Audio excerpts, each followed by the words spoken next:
How you doing? Good. How y'all doing? We're good. We're good. Everybody good? All right, go ahead.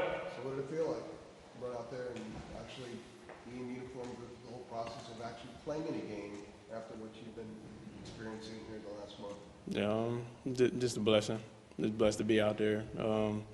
Had my teammates in my corner since I've been here, and they was the same thing since I've been here out there on the field, helping me out and everything. So just blessed.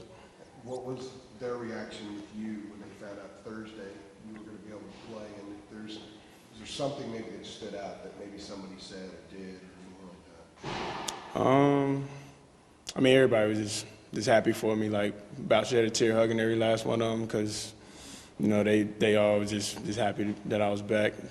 So. What's it been like just to see people wearing your number, kids with Walker shirts, and, you know, the whole crowd chanting "Free Tez Walker" a couple weeks ago? I mean, the whole country, you know, in some ways have been, you know, involved in your story.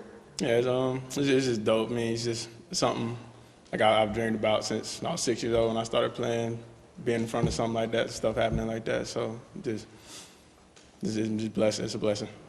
Did you have a grasp on how big the story is, or did you try to insulate yourself away from that because maybe it made it more difficult? I try to stay away from it because it was a little difficult.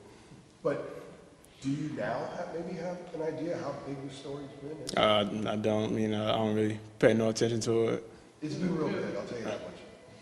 How beneficial was it? We know you were continuing to practice with the team. How beneficial was it to kind of keep practicing with them? Did it help you stay in rhythm at all? Yeah, it did. Out there going against the first team corners, so they were giving me work. I was giving them work every play, so it helped me stay in shape, helped me get good work. I saw after you had that catch right before the end of the third quarter, you and Nate kind of did looked like a little synchronized handshake. What has the relationship been like between you two guys, obviously coming in as transfers into this offense and kind of building a bond with one another? It's been real good. We both talk every day. Like, we know we want to come in and make an impact for this team, and that's what we've done. We still got a lot of work to do. So just me and him want to make an impact with this team. That brings us closer. Also with the rest of the room. That's good this year when this was going on. Did you ever reach the point where you think it's just not going to happen this year? I did. Hope out this. Yeah. I was at a point where, like, when I was on scout team, I was just prepping for next year. Like, I didn't think there was no chance that I was going to get cleared. So. Did you give Drake any grief on the long pass to Nate where both you and he were wide open, he throws it to Nate?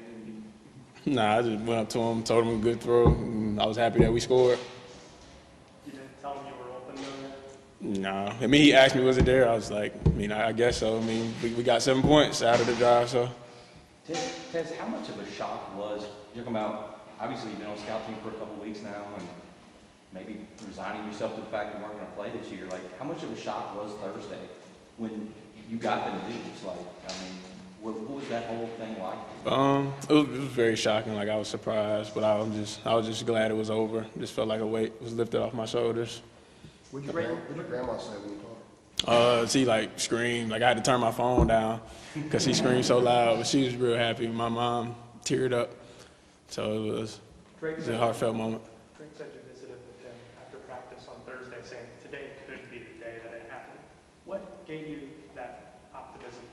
What do you remember about that conversation? What's his name? Court Evans, player on the team. He came to me after practice. He was like, "Good luck today." And like, I asked him like, "What are you talking about?" I had no idea what he was talking about. He just said, "Good luck." So I thought in my head like they probably was working on something like that. So that's when I went to Drake and was like, it might be a possibility. How many people did you have here or watching tonight, family members? I'm not sure the exact number. I think it's like 11, 12 people. Like, which family members were here? Grandma, mom, siblings, uncle, aunt. Yeah, uncles and aunts. Tez, was the game, I guess, kind of close to what you envisioned as far as, I know obviously the first week, back in your hometown and things like that, but here now, still pretty close to where you grew up, about a couple hours away. But that sort of homecoming-ish dynamic, was it similar to kind of what you envisioned? Yeah, it did. And it felt nice when every time I caught a pass, the crowd got loud. So it was a dream come true.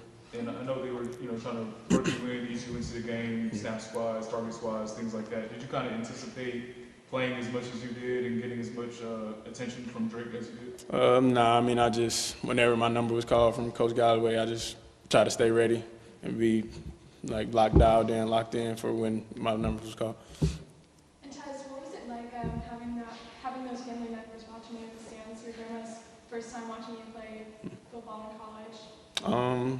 Just heartwarming that she finally get to see me play. Like she was never able to do that in high school, even when I was at Kent. So just glad she's able to do that now. You say what? Did you talk to her before the game? I don't think I did before the game. What were those moments like before the game, Tez? Were people coming up to you, just like guys on the team, like, it's go time, or were you trying to sort of get off by yourself and be quiet for a little bit? Like, what was sort of the pregame vibe like? Like they'd come up to me, dab me up and tell me it's go time. Like I just embrace it. But yeah, I stay locked in, stay dialed in to what I had to do. So. And you had the North Carolina flag too. Yeah, that was dope. Like, they had it in my locker before pregame, so thought that was dope. They let me run out with the flag. So that was a little surprise, I guess, right? Yeah, it was. How much of an honor or something like that? You say what? How much of an honor is something like that? It's a great honor. Being from here, growing up in the state, everybody in the state dreams of running out the flag at this university. So. All right, we good? Thank you, Ted. Thank y'all. Good stuff, Tez. Thanks, man.